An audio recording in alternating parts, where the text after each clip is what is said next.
మిత్రులారా, స్వాగతం. మనం ఇప్పుడు భారతదేశపు ప్రాచీన కథల నుండి ఒక మనోహరమైన కథను వింటూ ఆనందించబోతున్నాం. తెనాలి రామకృష్ణుడి కథల సంకలనం నుండి తీసుకున్న రామన్ అండ్ ది క్యాట్ కథతో మనం కలిసి వెళ్తాము. మన కథ ప్రారంభమవుతుంది. తెలివైన పిల్లి. విజయనగర సామ్రాజ్యంలో ప్రముఖులతో సభ జరుగుతూ ఉంది. ఆ రోజు జంతువుల తెలివితేటల గురించి శ్రీకృష్ణదేవరాయలు తన ఆస్థానంలో అందరితో చర్చించారు.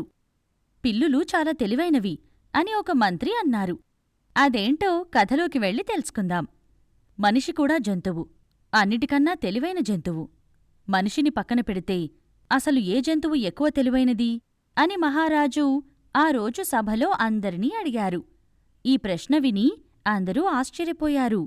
మీకు తెలిసిన తెలివైన జంతువుల విషయాలు చెప్పండి అని మహారాజు మళ్లీ అడిగాడు. ఒకసారి నేను అడవిలో ప్రయాణం చేస్తూ ఉన్నాను. బాగా అలసిపోయాను. ఒక చెట్టు కింద నా సామాన్లు పెట్టి నిద్రపోయాను. చెట్టుమీద నుంచి ఒక కోతి కిందికి వచ్చి నా సంచిలో ఉన్న అరటిపండ్లు తీసుకుంది. మిగతావి అక్కడే పడేసింది. తనకి కావాల్సిన అరటిపండ్లు మాత్రమే తీసుకుంది కాబట్టి కోతి చాలా తెలివైంది అని ఒక మంత్రి అన్నాడు. అందుకే శ్రీరామచంద్రులు రావణుడితో యుద్ధం కోసం కోతుల సాయం తీసుకున్నాడు. కాబట్టి కోతులు ఖచ్చితంగా తెలివైన జంతువులు అని తన వాదన ముగించాడు. ఆ మాటలతో అందరూ నవ్వేశారు. ఒకసారి మా గ్రామంకి ఒకడు ఎలుగుబంటిని తీసుకునొచ్చాడు. వాడు దానిచేత చాలా విన్యాసాలు చేయించాడు అని మరో మంత్రి అన్నాడు. కాదు కాదు, మనం యుద్ధంలో ఉపయోగించే గుర్రాలు, ఏనుగులు అన్నిటికన్నా తెలివైనవి అని సేనాని అన్నాడు. విశ్వాసంగా ఉంటాయి, కాపలా కాస్తాయి, కాబట్టి కుక్కలు తెలివైనవి అని జనం నుంచి ఒకడు గట్టిగా అరిచాడు. మా ఇంట్లో ఒక పిల్లి రోజూ వంటగదిలో ఉన్న పాలు తాగేస్తోంది. మేము పాలు పెట్టే స్థలం మార్చినా అది మమ్మల్ని ఏమార్చి పాలు తాగేస్తోంది. అందుకే పిల్లి తెలివైన జంతువు అని నేననుకుంటున్నాను అని ఒక అధికారి అన్నాడు. కోర్టులో ఉన్న ఇతరులు అందరూ ఆ అధికారి మాటను అంగీకరించారు. వారు తమ దగ్గర ఉన్న పిల్లులు ఎంత తెలివైనవో వివరించడం ప్రారంభించారు. ప్రతి ఒక్కరూ తన పిల్లి తెలివైనదని పేర్కొన్నారు. మీ పిల్లి కన్నా మా పిల్లి ఇంకా తెలివైనది. పాలుతో పాటు పెరుగు, మజ్జిగ కూడా తాగేస్తోంది అని మరో అధికారి అన్నాడు. మా పిల్లి మా ఇంట్లోనే పిల్లలు పెట్టింది, అందుకే మా పిల్లి తెలివైనది అని ఇంకొకరు అన్నారు. మా ఇంట్లో ఎలకల బెడద లేకుండా చేసింది, అందుకే మా పిల్లి తెలివైనది అని ఇంకొకరు అన్నారు. మా పిల్లి తెలివైనది కాదు, మా పిల్లి కాదు కాదు, మా పిల్లి తెలివైనది అంటూ సభ మొత్తం గందరగోళంగా మారిపోయింది. అందరూ కాస్త ఆగండి అని మహామంత్రి గట్టిగా అన్నారు. సభ మొత్తం నిశ్శబ్దంగా మారింది. మహారాజు గొంతు సవరించుకున్నారు. మీ పిల్లుల గొప్పతనం వింటూ ఉంటే ముచ్చట వేస్తోంది. మేము మీ పిల్లులకి పోటీ పెట్టాలి అనుకుంటున్నాం అని మహారాజు అన్నాడు. అలా మహారాజు పిల్లుల కోసం పోటీని నిర్వహించాలి అని అనుకున్నాడు. మీ పిల్లులు పాలు తాగుతున్నాయి, ఎలుకలు తరిమేస్తున్నాయి, మజ్జిగ మిగలడం లేదు, పెరుగుని వదలడం లేదు. ఇవి కాదు, మామూలు పిల్లి చేయలేని ఏదైనా వేరే పనిని చేసిన పిల్లిని విజేతగా ప్రకటిస్తాను అని మహారాజు ప్రకటించాడు. మహారాజు పక్షం రోజులు గడువు ఇచ్చాడు. 1000 బంగారు నాణాలు బహుమతిగా ప్రకటించాడు. అందరూ తమ పిల్లులకి శిక్షణ ఇవ్వడం మొదలుపెట్టారు. పిల్లులు లేనివారు పిల్లులు కొన్నారు. ఒకతను పిల్లికి ఈత నేర్పిస్తున్నాడు. మరొకతను పిల్లికి ఎగరడం నేర్పిస్తున్నాడు. ఆ పిల్లి కిందపడి కాలు విరిగింది. తెనాలి రామకృష్ణ దగ్గర కూడా ఒక పిల్లి ఉంది. దాన్ని ఆరోగ్యంగా చూసుకోవాలి అని అనుకున్నాడు. అది ఆరోగ్యంగా ఉంటే ఏదైనా కొత్త విద్య సులువుగా నేర్చుకుంటుంది అని తెనాలి రామకృష్ణ అనుకున్నాడు.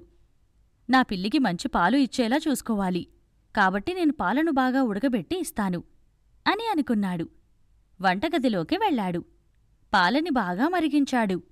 ఆ పాలని చల్లారబర్చడానికి ఒక గిన్నెలో పోశాడు. ఇంతలో గుమ్మంలో ఎవరో పిలిచినట్టు వినిపించింది. పిల్లిని సంకలోనుంచి కిందికి దించాడు. గుమ్మం వైపు వెళ్లాడు.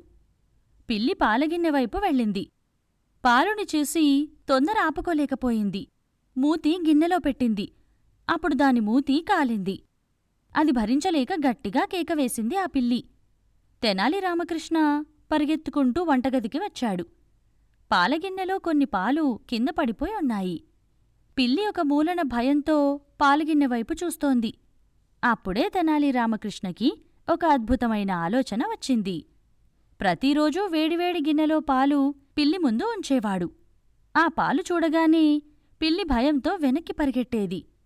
అప్పటినుండి పిల్లి గిన్నెలో పాలు పోసినప్పుడల్లా పారిపోతుండేది. పక్షం రోజులు గడిచాయి. సభ మళ్లీ సమావేశమయ్యింది. అందరూ పిల్లులతో వచ్చారు. మహారాజు ఆనందంగా అందరివైపు చూశాడు. తెనాలి రామకృష్ణ కూడా తన పిల్లిని సభకు తీసుకువచ్చాడు. పోటీలో పాల్గొనేవాళ్లందరూ పిల్లులతో వచ్చి నిలబడండి అని మహారాజు కోరాడు. అందరూ వచ్చి వరుసలో నిలబడ్డారు. మహారాజు మొదట పిల్లులకు ఆతిథ్యమివ్వాలి అని అనుకున్నాడు. పిల్లులకు బంగారు గిన్నెలలో పాలు వడ్డించారు. పాలు గిన్నెలో పోసిన వెంటనే పిల్లులన్నీ ఆ వైపు పరిగెత్తాయి. ఒక్క పిల్లి మాత్రమే వేరే దిశలో పాలగిన్నెకి దూరంగా పరిగెత్తింది. ఆ పిల్లి తెనాలి రామకృష్ణది. ఈ వింత ప్రవర్తన చూసి మహారాజు ఆశ్చర్యపోయాడు. ఈ పిల్లి ఎవరిది అని మహారాజు అడిగాడు. తెనాలి రామకృష్ణ ముందుకు వచ్చాడు. అందరూ తమ పిల్లులు ఎందుకు ప్రత్యేకమో చెప్పండి అని మహారాజు కోరాడు. నా పిల్లి చెట్టు 6 నిమిషంలో ఎక్కేస్తుంది అని ఒక మంత్రి అన్నాడు. నా పిల్లి 2 రోజులు నిద్రపోకుండా ఉండగలదు అని మరో అధికారి అన్నాడు. అలా అందరూ తమ పిల్లుల గొప్పతనం చెప్తూ ఉన్నారు. మహారాజుని ఏ పిల్లి మెప్పించలేకపోయింది. మహారాజు తెనాలి రామకృష్ణ వైపు చూశాడు. మీ పిల్లి సంగతేంటి అని అడిగాడు. మీ పందెమేంటి అని తెనాలి రామకృష్ణ అడిగాడు. అదేంటి, పందెమేంటో తెలియకుండానే వచ్చారా అని మహారాజు ఆశ్చర్యంగా అడిగాడు. మళ్ళీ ఒకసారి చెప్పండి అని తెనాలి రామకృష్ణ వినయంగా అడిగాడు. మామూలుగా పిల్లులు చేసే పని చెయ్యని పిల్లిని విజేతగా ప్రకటిస్తామని చెప్పాము అని మళ్లీ వివరంగా చెప్పాడు. తెనాలి రామకృష్ణ నవ్వాడు. తెనాలి రామకృష్ణ చిరునవ్వుతో, మహారాజా, మీరు పాలగిన్నె పెట్టారు. మిగతా పిల్లులన్నీ పాలువైపు పరిగెత్తాయి. నా పిల్లి మాత్రమే పాలుగిన్నె నుండి దూరంగా పారిపోయింది. అంటే నా పిల్లి వేరే పిల్లి చేయనిది చేసింది కదా అని తన పిల్లి గురించి గొప్పగా చెప్పాడు. కృష్ణదేవరాయలు అందుకు అంగీకరించి తెనాలి రామకృష్ణ పిల్లిని విజేతగా ప్రకటించారు. బహుమతిని తీసుకోవడానికి తెనాలి రామకృష్ణ నవ్వుతూ వచ్చాడు. తన పిల్లికి వేరే పిల్లి ఏమి చేయలేదో అది చేసేలా ఎలా శిక్షణ ఇచ్చావని మహారాజు అడిగాడు. ఆ మాటలు విని తెనాలి రామకృష్ణ నవ్వి జరిగిన విషయాన్ని వారికి వివరించాడు. అది విని సభలో ఉన్నవారందరూ బాగా నవ్వుకున్నారు. మన రాజ్యంలో మాత్రం తెనాలి రామకృష్ణ అందరికన్నా తెలివైనవాడు అని పొగిడారు. మహారాజు తెనాలి రామకృష్ణ చతురతకి హృదయపూర్వకంగా నవ్వాడు. చప్పట్లు కొడుతూ మెచ్చుకున్నాడు. సభ అంతా అక్కడున్నవారి చప్పట్లతో మారుమోగిపోయింది.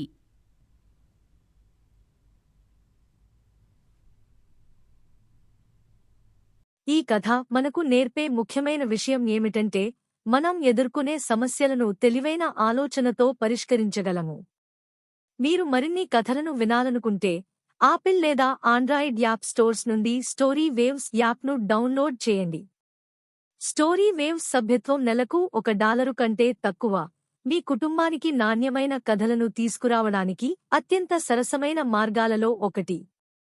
స్టోరీ వేవ్స్ యాప్లో అన్ని కొత్త కథలు అందుబాటులో ఉన్నాయి మరియు అత్యంత ఉత్సాహభరితమైన కంటెంట్ యాప్లో మాత్రమే అందుబాటులో ఉంటుంది. మీరు యూట్యూబ్ ఛానల్ను సబ్స్క్రైబ్ చేసుకోండి మరియు ఇన్స్టాగ్రామ్, టిక్టాక్ మరియు స్పోటిఫైలో స్టోరీ వేవ్స్ను ఫాలో అవ్వండి. వచ్చే కథల గురించి అప్డేట్స్ పొందండి. మీరు చూసినందుకు ధన్యవాదాలు.